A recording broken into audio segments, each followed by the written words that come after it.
The British diplomatic team, which was captured by Libyan militiamen and is thought to include 6 members of the SAS, has now left the country after being freed last night. The team of 8 have been trying to make contact with the rebels fighting Colonel Gaddafi.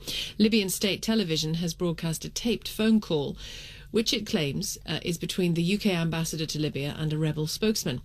In it, the ambassador, Richard Northern, says the team were paving the way for a future humanitarian mission. I hope to ask Mr. Jalil if he might be able to intervene to help us clear up this misunderstanding, if there's anything we can do to help explain who they are and what they were doing, that they're just trying to prepare for our mission which we would like to send out.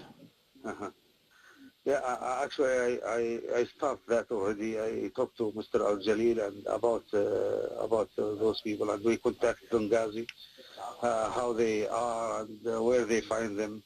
Actually, they made a big mistake with coming with a helicopter, I think, in an open area.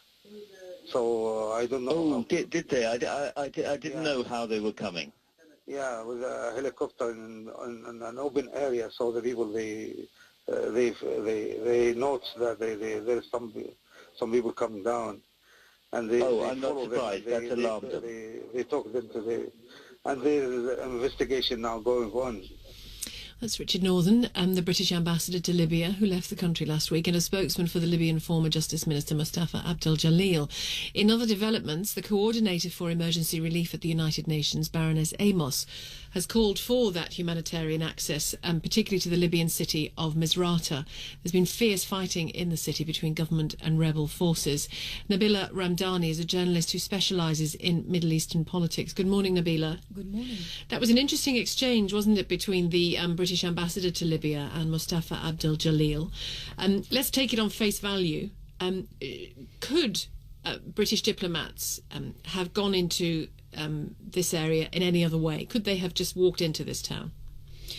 Well, to comment on that arrest by the arrest of the SAS unit by the Libyan rebels and their deportation back home, in my opinion, it's a rather humiliating experience for Britain, and it's a rather disturbing one in general, because let's not forget that the Libyan rebels, whenever they secure a town or whenever they manage to gain control over a town, it's always followed by celebrations, and you can see banners emerging reading, "We can do it alone," i.e. we do not need foreign interference in domestic affairs. And it's rather disturbing, I have to say, that again, after the disaster of Afghanistan, after the disaster of Iraq, and the disaster of the war on terror in the Muslim world in general, we are again being lulled in that false logic that the only people who can sort out problems in the Arab world, and indeed in the Muslim world, are American soldiers and warplanes supported by their allies, including Britain. Well, as far as we know, there were no American soldiers involved in this particular exercise that you referred to, but we're hearing reports coming from the Libyan borders that indeed American agents are planted at the borders of Libya, gathering intelligence in the same way that, in order to get ready in the same way that the British are. And even if it was just military support for genuine diplomats entering that area in and around Benghazi to talk to the rebels, to find out who they need to forge relationships with, that is an understandable international impulse, isn't it, from any country? I think that's very early to do so. I think we need to leave the people of Libya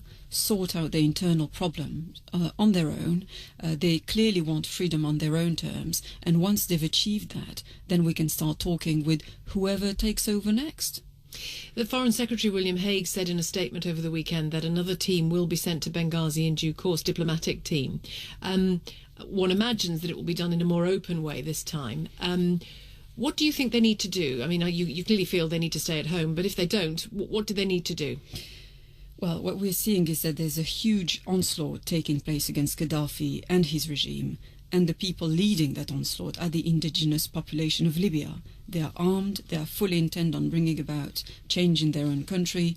So why on earth should we expect the West to bring about this change for them?